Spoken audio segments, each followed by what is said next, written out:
se présenter. Papa, commencez par arranger chez vous. Botika Kimouyibi à modèle. Nazo senga la service de sécurité. Match Oya le 21. Bazali commenté un groupe Yabatu. Naebina place bazo sanganaka. Naebina ndenge bazo bengaka bango. Naebina mbongo si babimisi pona kopesa bango. Problème na bango ezaya ke soki bakomi na stade. Omona bomona ki basala ki avant baya ko sala ebele akotalisa ke awa na Kinshasa nanga zana batu awa na Kinshasa et je sais qui envoie les moyens. Oui. Koya ko tunanga te ke ezawapi que chacun fasse son travail. Ceux qui boyoke lingaite, vous allez vivre ça. Bakotinda bayanke moko, je connais l'argent qu'on a donné, je connais les stratégies. Nandenge bazolo banabang. Vous savez, bisoto zalaki na kati ya opposition. Et bisika tout bazo monter babiloko. Ekozalata na mutu moko to mibale bakoyebisanga. Yango, chaque fois que je parle de quelque chose, bon mon angote que je ne viens pas passer le temps ici. Naza parlementaire, na outiko déposé. Pas que tu la binomo extrait.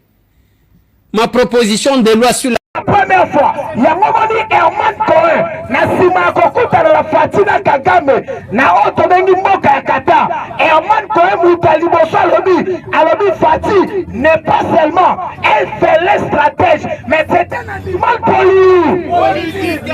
On dit pourquoi va bengi nyama la politique. Mokili mobi metaki mishu na mo. Oh, ça va mater, c'est la vérité. Est-ce que yamoni RSA le beli makamba Kata? Et qui TV5 a sali commentaire à Kata parce que les calibres m'ont mis la il dépêche se viva Fatibé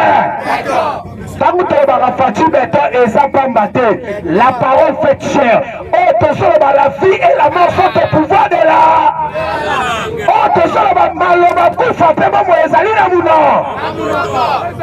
la parole fait cher. Et là que ça lui va passer mon médaille à Mola batalaka moi de la Nzambe azoki tena Kata face à face mutu na mutu mukishi mushani oyo kagenda koliko tala na miso. Est-ce que ça la mutu mo azo comprendre tozo solola ya moto le bibole pona biso tozali kozela accord minéré na ba américain na mabako ya kofo yoka siko na oshite ao. Ah merci. Pour ça dans tout petit kamaki. Ngai na sous mandat pas ya ça assemblée au président on va là maboko pratique la matin. Il ne peut se vivre. La tikeli na korange lobi.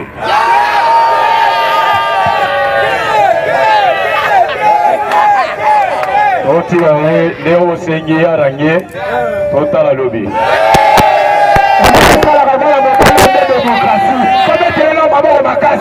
Papa arrogant. Est-ce que nous aussi nous donnons? Voilà on a continué la quantité. Il faut clôturer, à clôturer. Tout le monde a le coca ma base. Il est passé viva. Fatibé. Yokasiko. Balobibo. L'accord minéré que la RDC a signé aux États-Unis, c'est le même démarche. Oh, et si c'est guerre Nangola.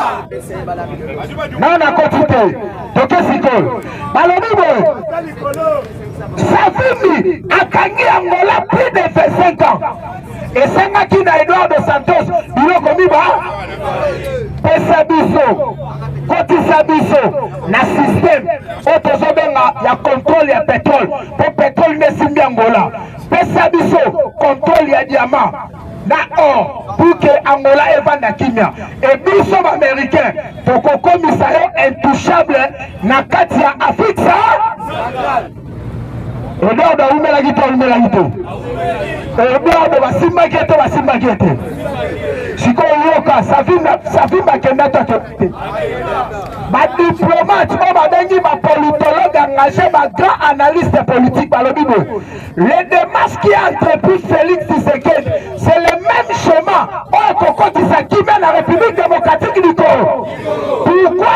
États-Unis a continué à comprendre que Chine a commis le puissant économique mondial à travers les minéraux de la République démocratique du Congo. Yangomoni lobby chef Asalaki est en vidéoconférence à travers le représentant des États-Unis, chef de l'État le Bibou. Ngai, Nazana besoin de complication. Le collaborer na voie normale. Le collaborer tout solo là. Donc on respecte le contrat au Babengi, État contre État, gagnant-gagnant pour les terrains du Congo. Mais le plus important, c'est la sécurité. La partie Est, il y a la République démocratique du Congo. Qu'est-ce qui va se faire? Dans les États-Unis, aligné à Yapanabiso, Azalaki franc et ouvert. À l'obligation d'un partenariat, il y a 40% et 60%. Pourquoi on a reçu 60%? C'est parce que Nakoya n'a pas investisseur, Nakosa la entrepreneuriat par Nabino et ma projet phare Nabino. Naïna Komunda et Sila, Pebo Kisaya, Yango. Première commission au gouvernement Nabiso a présenté que par Nabango. Et Zali projet, il y a port, il y a haut profond, il y a bas, il y a banane. Avec les Chinois, il y a une première phase. Si c'est quoi première phase des Zali, Tindikacha, Tchakal. Oh, les Américains connaissent bien cette histoire. Il y a port, il y a haut profond, il y a banane. Et facilité au Tobengi, corridor central, il y a Kalamamou, Mouchi. Oh, pour permettre le désenclavement, il y a Congo sur le voie fluvial. Otobengi voie ferrère, il y a rail et ainsi que Nzela et Kosalama. Or, ce qui n'a pas fluvial et que Basali deuxième phase, il y a Otosobenga port, il y a haut profond, il y a banana et qu'on permette ma grand navire entre Pont-Noir, Angola et la RDC, nous sommes au contrôle, il y a océan Atlantique, Pétoko Tissambo en désordre.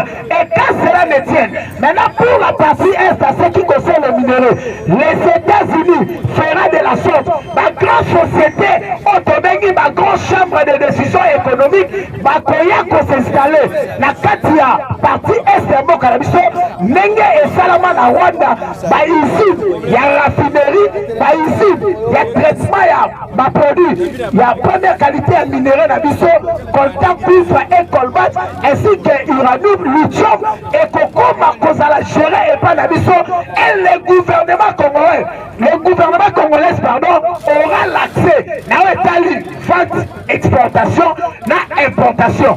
Or, Nenga Tozalaki État étiquette. Pourquoi État étiquette? Rwanda a su par Nabiso pendant 28 ans. Il y a côté Pekosa la lobbying, il y a un minerai à Moka Nabiso, on va tout simplement visiter Rwanda.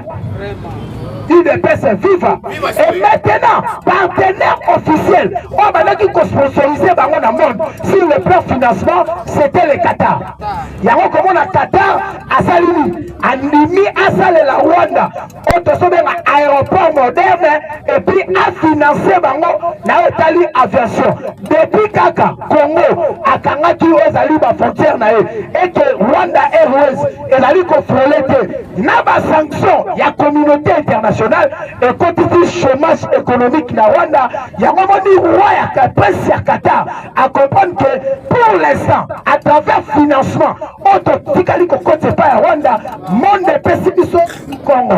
Alors, on a connu qu'on continue à voter pour qu'on soit problème dans le monde entier. N'a pas décidé rien monde. Il a fallu qu'on soit là, le géant d'Afrique, le leader le plus charismatique, le président responsable, il y a pays solution, il y a monde paix Afrique. Le Congo. Et comme on a Félix Antoine Tshisekedi Tshilombo, comment on a fait comprendre que Félix Alobaki clairement, moi je ne dois pas négocier. N'a qu'on négocier, n'a pas panté. Ma panté, ça va nan. Ça va conditionner, ça va tout et pas la visite. Il faut n'a solo la na responsable la bango. Responsable la bango, aye bisanga, alingini ni pona mabele, yabako nanga, pe alingini ni pona pepe Nangaï, des conditions. Et tant que na Qatar, Kagame a bêti Mounoko. Kagame a cité que le responsable Yamakamotali, qui viol, pillage. Ezali Joseph Kabila, soki boteteme. Alors, tozalaki na deti, biso tozalaki na M23, mouvement supplétif de Rwanda et mouvement terroriste. Tangu ba Joseph Kabila abimi Congo, asaleli plan B à Basango. Oh, yoka Basango dit que nous avons un plan B. Leur plan B c'était de continuer la mission encourager wana yora o nous aiko benga Corneille na nanga et nanga bona ki moya banda rebellion bongo kozala te nanga abambi yango Alliance du fleuve Congo basali sikoyo o babengaka fusion basali mixage na ndenge ya rébellion AFCEBA M23, c'est-à-dire quoi? Tous a menacé la Rwanda et tous a menacé aussi na Congo à travers la Congolais mèche. Ba Corneille Nanga, ba Willy Ngoma, ba Bertrand Bisimba, na ba Chole, na ba Mbongo, ba Moïse Katumbi, oyo ba kompanaki que leadership ya Félix Tshisekedi pour le Congo et qu'on risquait ce qu'a gagné lobby américaine paix à communauté internationale pour compter la Congo na musika. UDPS viva. Et lelo, kaki envoûtement et côté entre les églises. Bato bazabanga nzambe bali misangai. Yango tolobaki il faut tosonga na otozobenga retour ancestral ya croyance ancestrale. La logique des choses. Prophète na biso na Congo awa. Eza Simon Kimbangu. Yango boni tangu Kasavu a reconnaître Kimbangu avant indépendance nguye kitaba ebiseke okomona na kati ya bakese batelio koto eza mabele koto eza mbongo esika njoi akoya kovanda tala kaka wana nesika mabele zali. On a fait une indépendance libérale. Maintenant ce qui nous pose problème c'est l'indépendance économique. Or pour l'instant le Congo se présente comme étant pays solution à monde. Or être pays solution il faut avoir un président qui incarne la leadership, un président qui sait parler, un président qui sait défendre les intérêts du Congo. Maintenant, tant que vous mêlez à Monique, ma caractéristique là, et pas il y a Félix Tshisekedi, et comme il va me Zambaza juste, qui m'a dit Congo et qu'on soit allé, na autre sobela, na 5e président. Maintenant, Félix est venu, les États-Unis se retrouvent entre le marteau et la grille. Na 4 il y a décision à monde, je ne suis pas se porter, il y a un mot qui se pela la bino abouaka. Le monde est multi. Voilà. Qui m'a touché? Qui m'a touché? C'est Voilà Félix, ukosalanga imwamba. Voilà Chilombu, ukosalanga ikamundela. Voilà Faji, ukosalanga itendo. Ah mon frère, ma sœur, je te dis ce qui est vrai. Tu as cette intelligence. Voilà que limité, kukuma balé, lipepe. Na jiboyo, na tikikabu. Elukoyo, na pesa wakabo, tesa seteo. Ah! Échange, échange avec Jésus, Christ, et puis le boy. Maman Marc, témoin d'ailleurs. Malika Rabonga Boyeti, témoin d'ailleurs. Malika Rabonga Boyeti. Tala makabuano asali. Tala makabuano asali. Tala makabuano asali. Mwana na yo. Alo wali mundele bilamba. Ati mundele tuotese. Ibanza. Tamaboko mette maboko eza révélation. Alors bien on a terme maboko sagestique. Ça c'est la sagesse à fille. Mundele a commis Mbeya. Maintenant, États-Unis accompagnent d'argent à l'Ibosonaï. La nanga n'a chité à. La nanga ina spongolelo ko. On comprend que diplomatie à Félix et l'équipe à Batinos Bazana Congo. Batinos Bazolo Bela Makelele wana. Bazana qui na solution à Congo te. Et lelo Mundela comprendre. Yango moni États-Unis atali danger. Oyo bango bane kota la Congo na musika et salike aya ko se rapprocher par la biso et pesi biso avantage. O mata, o kita Congo komi libe. libération sur les années. Je suis stati. Oh, ils allaient qu'à un monde dans le pays libanais. Dans le baroto là le bateau. Je suis statut de réfugiés. Oh, statut de victimes. Ils allaient statut oh, et si cas. Bozala qui n'a pas ceux qui m'ont la reconnaître en haut. Bokozala ben touchant. Le col a toujours un statut maintenant statut de réfugié. N'enge Israël azala kanango entre Hamas et Mahmoud et Tanaou attaque frappé condamnation zate. Parce que tu as un statut de victime. Or, les statuts de victime, ils allaient au fond de la porte et belé. Il y a un aux États-Unis, à son imam, na Congo. Bosonga, tosala na bino ndenge tosalaka na Mobutu. Félix azokoma intouchable. Félix azokoma intouchable. Lorsque les 6 Afrique, biso tozo célébrer Kimbangu awa, bango kuna na États-Unis, bazali ko signer ba contrat minéraux pour l'intérêt du Congo. Nakozongela yo. Bien parlé.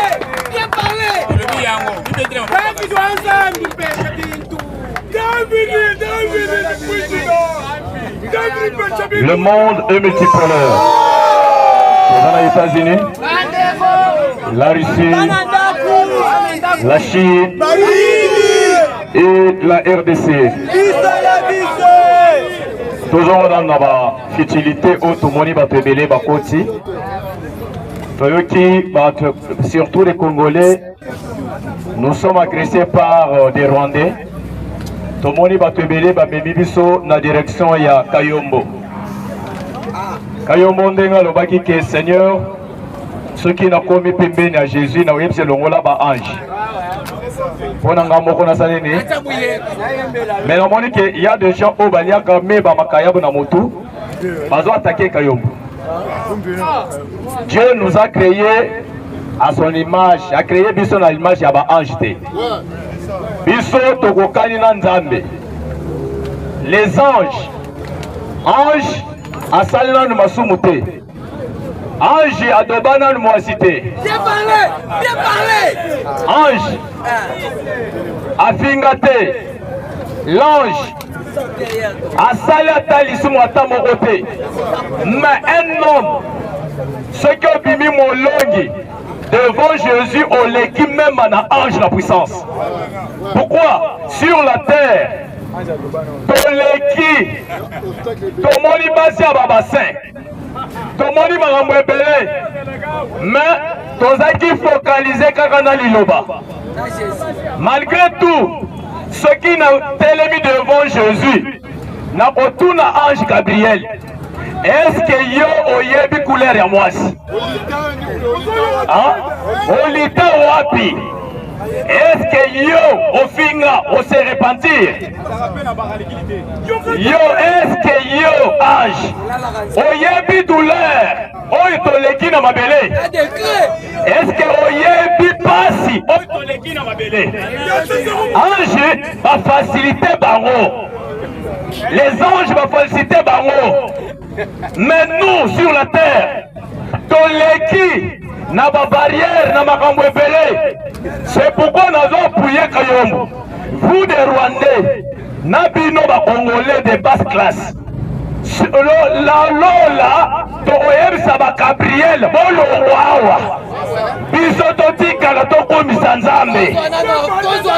Mais comment vous attaquer Kayombo? Bato bazo attaquer Kayombo ebike bolongo na tribalisme. Wakati ndukuna lola, oui, tozo me m'appelle un tribalisme moi dans le colo. Et les anges bassalini parlent au roi. C'est lui qui nous a sauvés sur la terre, ce n'est pas les anges. C'est le Seigneur Jésus. Nzambe, il nous a créés. Na image naye. Bisoto yebi ba ange te. Et d'ailleurs, na royaume Gabriel, le roi.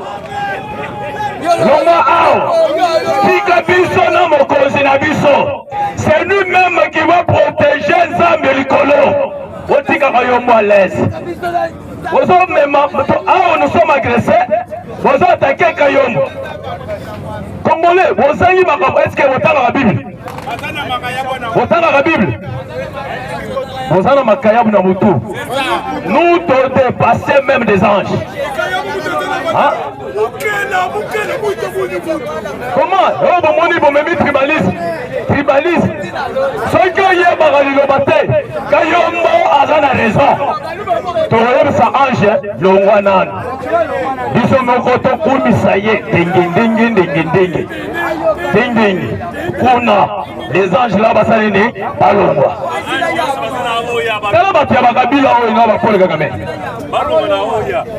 La puissance de l'aigle est allée au centre de l'Afrique. Le centre c'est où? Au Congo. Congo où? Au centre. Pourquoi on a continué à parce que les gens balinguent pas aux politiques sous forme dans le système à tribalisme. C'est ça. Non, nous sommes des Congolais. Bande on a vu ça la Fingagi Félix. Moment où va raisonner, va soigner que Félix c'est un vrai patriote. Balongoli bananga na mutu. Pourquoi Kamere bahati azobanga epa na bango? Parce que nos frères ya Est va comprendre que Kamere ce sont des souterrains, des semences du serpent. Tu sais que c'est un vrai patriote. Afini, Omoni Bisso, Oli Bisangana langage. Tu sais, ici il y a un tribu des Kassaïens. Ce sont des prospérités d'Abraham. Pourquoi? Chez nous, c'est quoi? Dans le système, il y a un thème au thème. Système à tribalisme est. Comme je suis au centre de l'Afrique, Nakasai, tous les 4 coins, il y a RDC, c'est mon patrie. Je suis capable de sillonner, c'est mon pays. Marambo tribalisme, Mukongo, Moussoaïli, c'est mon frère. Malgré, Bazalaki envoûté par des esprits impurs, Batake Félix, quand je le regarde comme Moïse, Nathalie Bango comme Moïse, na fenêtre na Pharaon. Pharaon a zoté là-bas en Israël, le but que ce sont des esclaves. Mais un Kassaïen, ceux qui est allé dans l'Est de la République, a le but que non, sont mon frère. Sont nos frères. Makila Wezotanga, ceux qui ont fait semblant, Makila Wezo qui n'est pas moi dans le Congo et Kassai, à sentir que nos frères de l'Est, ça va Congolais. Tu sais qu'il dit, lève-toi, elle marche. Pourquoi? Il faut attaquer Kabila Zakina. Kabila Zaki Swahili. Kabila Zaki Swahili. Moïse Swahili. Bawa bandeko bomana ese bazaki banaki. Kamere Swahili. Bahati Swahili. Mais Makila bandeko na biso ya Est ezotanga. Est-ce que na Est bazoboma bakasaya? Nakoma bazoboma bakasaya? Mais tu sais qu'il y a hier à l'obike comme Bukavu sont des Congolais. Sont des compatriotes. Pas ma tabakita, même 1 centimètre dans la CDT. Les longs nos frères Yagoma, épelés, Nabukavu va comprendre que non. Vaut mieux Tshisekedi Azog. Nabukavu, un pasteur il a fait des faits le bique. Mais Bino le bique vous avez un libérateur. Boye, dans le bique Bokota. Bakamere babahati babengi bango bofongola bango zela bakota basenyi FARDC bobunda te bo se retirer botique la M23 ça dit bakota le FARDC va se retirer quand va se retirer ba obolo bakike bakota kokota na bango babandi ko boma kaka population batoyo bakosaki bango c'est là où population comprendre ba non Kamere ceux qui ont mobali, sont sur la SOF Sabango qui Tshisekedi te. Ndenyo kobetama. Bangona bahati. Parce que na Est, ni au Katanga, et Belé va comprendre que notre sauveur, libérateur, c'est le président Félix Tshisekedi. Mais le président Zawa Pilelo a commis en Namibie. Lélo à 8 h, le président Félix a quitté Namibie. Kabila Zolenga Raboy.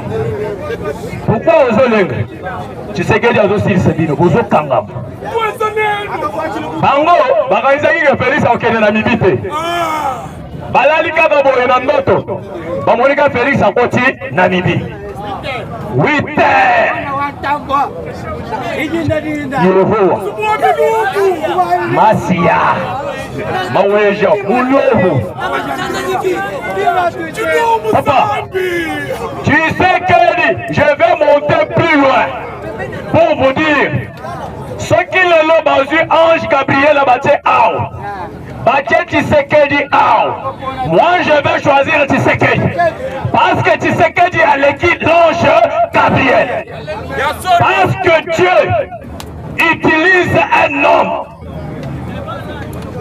Zambé a utilisé homme. Chaque messager sur la terre, Zambé n'a jamais envoyé des anges. Il envoie toujours des hommes. C'est pourquoi Tshisekedi a l'équipe ange Gabriel. Soi-disant chrétien. Comment le bibongo, papa? Celui qui me sauve, ce n'est pas des anges. C'est Dieu lui-même. C'est écrit dans la Bible. Parce que vous avez touché Kayom. Papa, c'est lui qui nous sauve chaque jour. Des anges sont des serviteurs de Dieu, de notre papa. Les anges sont des serviteurs. Comment Tshisekedi bâtit au monde Tshisekedi quand il marche, Zambé a vu armée céleste de serviteurs atteignant sur la terre va protéger Tshisekedi. Les anges là sont nos serviteurs. Comment ils ont dit non? Ok, le tribalisme dans l'eau. Ceux qui ont un problème dans le web, c'est un peu long. Baza va serviteur. Pourquoi? Aujourd'hui, notre Dieu, parce que le Dieu de la RDC mi-temps, c'est le président Félix. C'est Félix. Combien? Le président Félix a sali face à la franc-maçon. La Grande-Bretagne, George Soros et Alexandre Soros, DJ Rendex, Bango, Louis Michel, Bango Nyonso va continuer la bonne à Bango na Grande-Bretagne. Babando Oluka, grand maître ya Tshisekedi. Na franc-maçon, il fallait bailler ba maître na yo azanani pour ne pas dominer yo. Quand on voyait, ils ont vu Tshisekedi au ciel, la lumière. Ok, on est dans Bloomberg. On va témoigner. Batali, grand maître Ata Morote ya Tshisekedi. Ceux qui batali les colons, va moni lumière. Lumière, on les a guéris les colonnes de feu.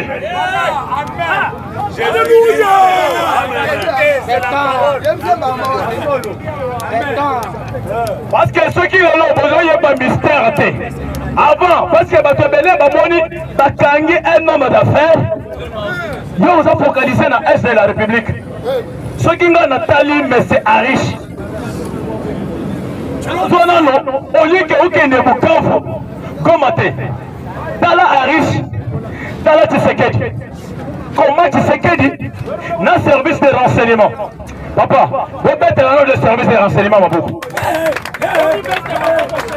Nos services de renseignement, vous tombez ma beaucoup. Pourquoi? Le service de renseignement. Le M23, ils en ont gâté. Le M23, ils ont Kabila Tay. Le M23, c'est Paul Kagame, Macron. Les financeurs, il y a M23, ce n'est pas Nanga. Azama Kengate, Arish, Mwanga Chouch. Pourquoi? Ceux qui ont moni Bakani, Arish, les actualités, c'est comme si Batobele Bayoki en Motemona. Papa, la RDC, tout est côté raciné. Le poumon, banque, financière, qui, les travailleurs de Joseph Kabila, qui, ont géré, il y a toutes les entreprises et à Joseph. Gérant, il y a toutes les entreprises et à famille Kabila. entreprise ya famille Kabila oyo asali ke Olive Amata bafinga baobe minako ndenge aza bakoti machimbu bwi pourquoi oyo abanda kofinancer les gérants tous les indiens bomonaka baza bana misala ya Joseph Kabila mais bakomi ba homme d'affaires. Maintenant la RDC ndenge Kabila batikaki ye comme un opérateur économique akoki koyede biso parce que aza na mbongo ebele Kabila kangi monoko te Kabila bimi songa na pouvoir. Maintenant Tshisekedi alobi je vais te montrer que je suis président. Nazo bandana nu côté boulonné des entreprises parce que batebele non bayoki comme soleil à riche on dit homme d'affaires non. L'opérateur économique était qui Etikali Ledja côté pétrole Ledja parce que